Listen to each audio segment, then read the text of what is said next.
মারবেন না, মারবেন না, মারবেন না। তুমি কি ভেবেছিলে তোমার বাবা সেদিন আমার গুলি করে দিবে?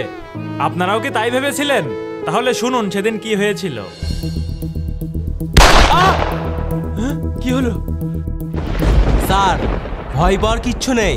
আমি চাইলে আপনার বুকে গুলি চালাতে পারতাম। আসলে চালানোর ইচ্ছাও ছিল, কিন্তু কেন চালাইনি জানেন? আপনারও দোষ আছে। আপনি শিক্ষক, আপনি গুরুজন। আপনি কেন ওকে পানি আনতে বলবেন? আপনি বলবেন ওকে পা ধুইয়ে দেওয়ার জন্য। স্যার, সত্যি কথা বলতে কি, আমি তো অমানুষ হয়েই গেছি। আমি চাই না আমার ছেলে অমানুষ হোক। স্যার, হাড় আমার, মাংস আপনার, মানুষ করার দায়িত্ব আপনার। আর যদি মানুষ করতে না পারেন, এবার কিন্তু গুলি আপনার বুকে চালাবো, মনে রেখেন কথাটা। আর স্যারের পা ধোয়াই দে, ঠিক আছে? আর ঘরে আয়, তোর দেখছি। বন্ধুরা, শিক্ষকের মর্যাদা কি এমন হওয়া উচিত? কমেন্টসে জানান। আর চ্যানেলটি ভালো লাগলে সাবস্ক্রাইব করুন।